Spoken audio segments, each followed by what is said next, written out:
2020년 4월 29일 수요 예배 하나님 앞에 드리겠습니다. 다 같이 묵도하시겠습니다. 하나님 아버지, 은혜를 감사드립니다. 오늘도 예배의 자리에 우리를 이끌어 주시고 주님 앞에 무릎 꿇고 예배 드릴 수 있도록 은혜 베풀어 주심을 감사드립니다. 이 시간이 하나님께 나아가는 귀한 자리가 되게 하여 주시고 주의 음성과 위로를 받는 귀한 시간이 되게 하여 주시옵소서. 성령께서 우리를 붙잡아 주시길 원하오며 예수님의 이름으로 기도드립니다. 아멘.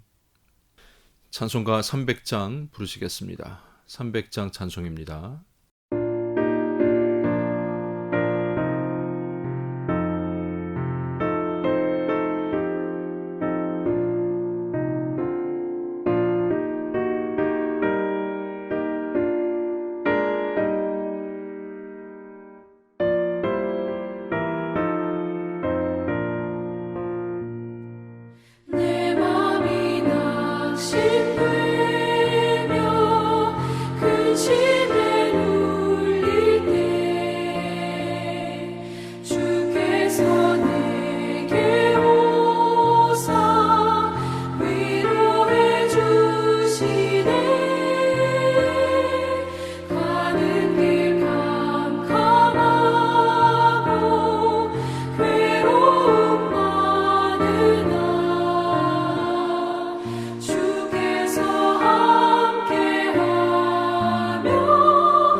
오늘 보실 말씀은 시편 39편 말씀입니다.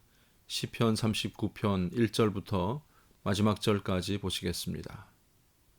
내가 말하기를 나의 행위를 조심하여 내 혀로 범죄하지 아니하리니 악인이 내 앞에 있을 때에 내가 내 입에 재갈을 먹이리라 하였도다.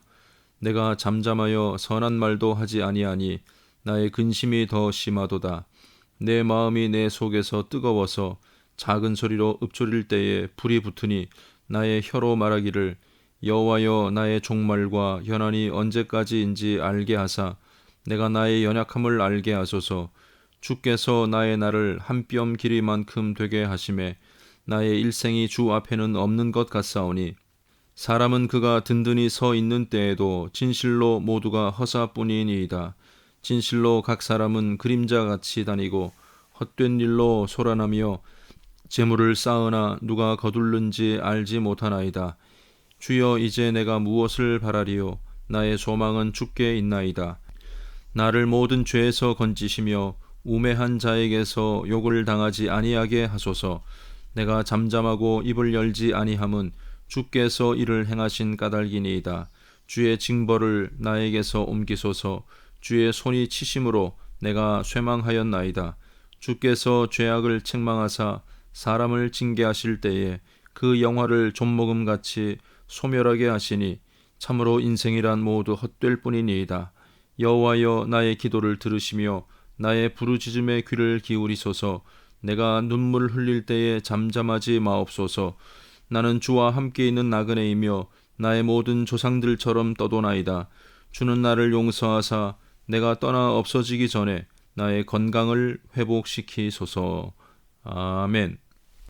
사람은 위기를 만나게 되었을 때에 그 사람의 됨됨이가 나타나게 되어 있습니다. 코로나19라는 세계적인 전염병 앞에서도 회복을 위해 희생하는 그런 많은 노력들을 우리는 발견할 수 있게 됩니다. 위험을 무릅쓰고 노력하는 의료진들에게 고마움을 표현하기 위해서 요즘 유명인들이나 일반인들 사이에서 소위 덕분에 챌린지가 한참입니다. 손바닥에 엄지를 치켜 세운 손을 올려놓는 동작은 존경을 뜻하는 수어입니다. 이 포즈로 사진을 찍어서 소셜미디어에 올려놓는 것입니다. 불과 보름 만에 수많은 사람들이 여기에 동참하였습니다. 서로를 위로하고 격려하는 가운데 이 위기도 속히 종식될 줄로 저는 분명히 믿습니다. 반면에 위기나 고난 앞에서 분노하거나 악한 말을 하는 것은 결코 문제 해결에 도움이 되지가 않습니다. 오히려 상황을 악화시킬 뿐입니다. 다윗이 바로 그런 상황에 있게 되었습니다.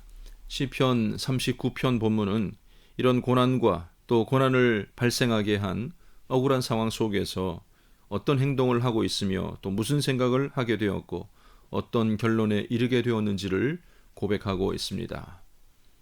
우리는 다윗이 취한 모든 행동들이 다 정답이라고 말할 수는 없겠지만 그가 이 모든 상황을 겪어내는 과정을 우리 또한 잘 참고한다면 비슷한 상황에서 우리도 지혜롭게 행동하게 될 줄로 분명히 믿습니다. 무슨 일로 이런 고난을 겪게 되었는지 밝히고 있지 않습니다. 말미에 보면 건강에 관한 언급이 있는데 아마 질병 가운데 있을 때에 대적들의 비난이 있었을지도 모르겠습니다. 억울한 일과 고난 앞에서 다윗은 어떤 태도를 취하고 있는지 말하고 있습니다. 그는 먼저 입에 재갈을 먹인 것처럼 작정하고 말을 하지 않기로 합니다. 분노하는 마음이 내 혀로 범죄하게 할 것 같아서입니다. 아니, 입을 열었다가는 반드시 혀로 범죄할 것 같아서였습니다. 분명 좋은 말이 나갈 것 같지 않는 상황 속에서 다윗은 혀로 범죄하지 않기로 작정하고 악인이 내 앞에 있을 때에 입에 재갈을 먹인 것처럼 굳게 입을 닫을 것이다 라고 고백하고 있습니다. 2절에 보면 내가 잠잠하여 선한 말도 하지 않는다라는 것은 옳고 그름에 대한 시시비비를 가리지 않고 거기에 대한 바른 말도 하지 않겠다는 뜻입니다. 잘못된 것을 바로잡기 위해서 맞대응하는 가운데 스스로 범죄하지 않을까 하는 그런 두려움에서였습니다. 3절에 보면 내 마음은 내 속에서 뜨거워져 있다라고 표현되어 있는데 여기 사용한 뜨겁다라는 단어는 신명기 19장 6절에도 나오는데 이것은 자기 가족이 살해당했을 때에 복수심이 뜨거워져 있는 그런 마음을 뜻하고 있습니다. 가족을 살해한 사람에 대한 마음이 어느 정도 뜨거울 것인지 한번 상상해 보시기를 바랍니다. 그럼에도 불구하고 내가 나의 혀를 지키겠다고 한 것은 참 잘한 일입니다. 사실 사람의 혀는 제어하기가 힘든 법입니다. 야고보서 3장에서 말에 실수가 없으면 온전한 사람이라고 하였습니다. 또 혀는 능히 길들일 수가 없다라고 하였습니다. 좋게 시작했다가도 악하게 끝날 수가 있으며 하고 싶은 말만 하려고 했다가도 불필요한 말들이 나갈 수 있기 때문입니다. 무조건 입을 닫는 것이 다 능사는 아니겠지만 다윗은 말로 인해 죄를 짓는 것을 더 두려워하였고 대신 말하지 않는 대신에 인생이 얼마나 보잘것없고 부족한가를 그는 묵상하게 됩니다. 4절부터 그는 인생의 짧음과 허무함을 세 가지로 표현하고 있습니다. 첫 번째는 나의 종말, 즉 삶의 끝이 언제인가. 두 번째는 나의 연한 수명이 얼마나 되는가. 세 번째는 내 연약함, 삶의 덧없음의 정도가 어떠한가에 관한 그런 질문을 던지고 있습니다. 이렇게 질문해 놓고 나서 다윗은 실제적인 답을 스스로에게 해보게 됩니다. 5절과 6절 말씀에 그의 묵상이 나오는데 먼저 나의 날이 고작 한 뼘 길이밖에 되지 않는다라고 고백하고 있습니다. 여러분, 한 뼘이면 어느 정도가 되겠습니까? 우리가 한 뼘을 재면 한 20에서 30cm 정도 나오게 될 것입니다. 그런데 이스라엘에서는 이 한 뼘을 재는 방식이 조금 색다르다고 합니다. 이 엄지손가락을 제외한 나머지 네 손가락 넓이를 한 뼘이라고 말한다고 합니다. 그러니 한 5cm, 6cm 정도나 될까요? 그만큼 짧은 인생이라는 것을 표현하고 있는 것입니다. 사람의 일생이 주 앞에서는 없는 것 같다라고 하고 있습니다. 영원전부터 영원까지 계시는 하나님 앞에 우리 인생의 날이 없는 것과 마찬가지로 짧다는 것입니다. 바닷물로 비교할 때에 그 속에 떨어지는 한 방울 물방울처럼 느껴지는 것이 사람의 수명입니다. 또한 사람의 수명은 모두가 허사뿐이라고 하고 있습니다. 허사라는 단어는 입김으로도 볼 수가 있습니다. 사람의 생명은 그 코에서 숨이 멎으면 끝나고 마는 것입니다. 잠시 안개처럼 왔다가 바람처럼 가는 것 같이 보잘것없는 입김에 불과한 우리 인생입니다. 6절에 보면 우리 인생이 그림자 같다고 하고 있습니다. 그림자는 실물을 반영하는 것일 뿐 실물이 아니듯이 없어져 버리고 마는 것이라는 뜻입니다. 아무리 많은 재물을 쌓아놓은들 그것이 누구의 것이 될지도 모른다고 고백하고 있습니다. 그러기에 우리 인생에 겪는 환난과 쾌락도 잠깐이요, 또 괴로움과 고난도 그 끝이 있다는 것을 알아야 합니다. 이렇게 살펴보니 인간의 삶이 허무하고 절망적이라는 것으로만 보입니다. 여기에서만 끝나버린다면 세상의 회의주의나 허무주의에 빠질 수밖에 없습니다. 그러나 이와 같이 절망적인 상황이기에 다윗은 하나님만을 바라본다라고 고백합니다. 우리 인생의 참된 정답을 찾아간 것입니다. 7절에서 고백합니다. 주여 이제 내가 무엇을 바라리요? 나의 소망은 주께 있나이다.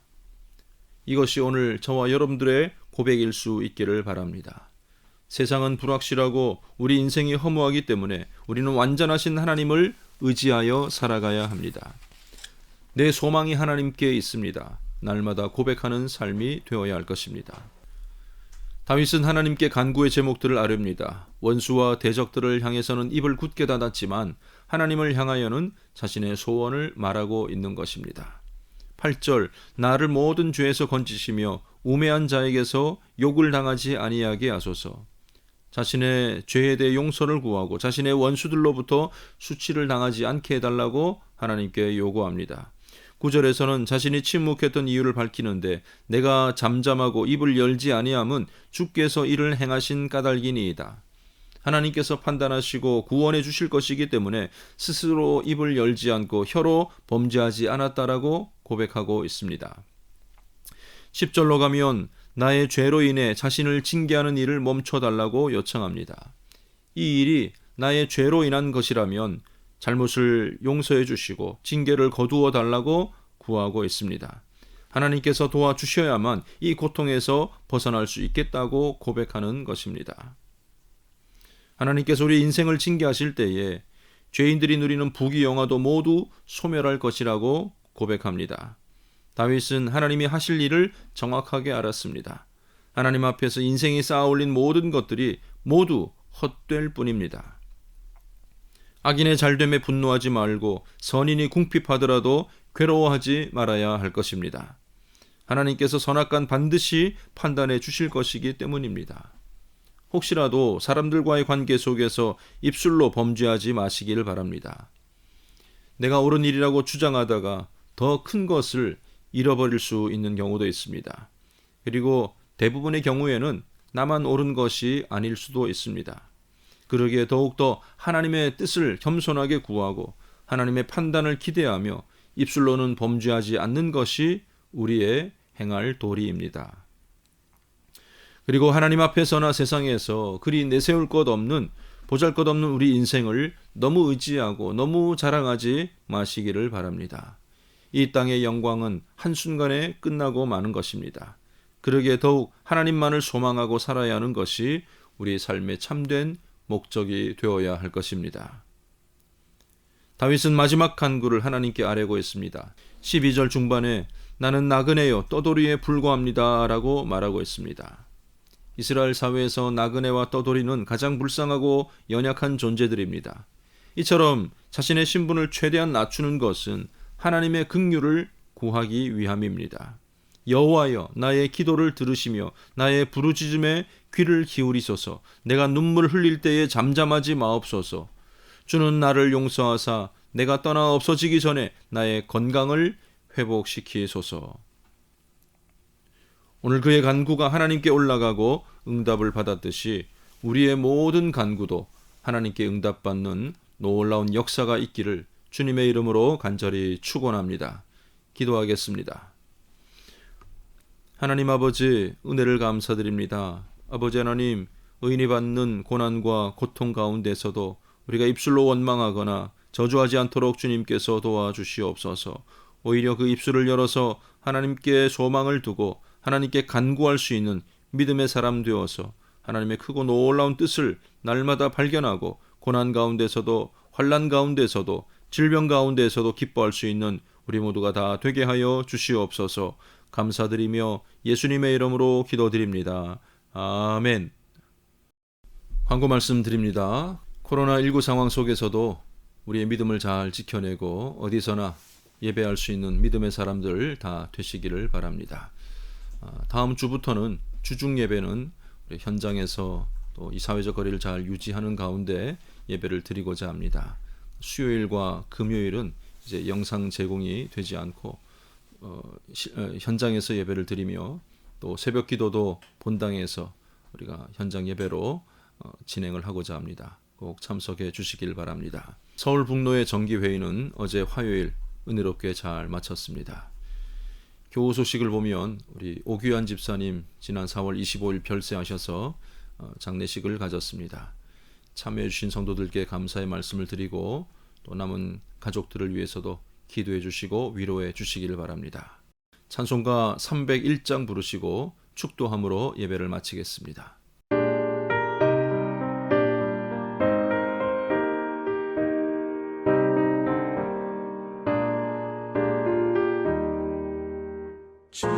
지금까지 지내온 것 주의 크신 은혜라 한이 없는 주의 사랑 어찌 이루마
지금은 우리 주 예수 그리스도의 은혜와 하나님 아버지의 사랑하심과 성령님의 인도하시고 보호하시고 함께하심이 고난 가운데서도 입술로 범죄하지 않고 하나님만을 소망하며 살아가길 원하는 우리 모든 성도들 머리 위에 지금부터 영원까지 함께 있을지어다.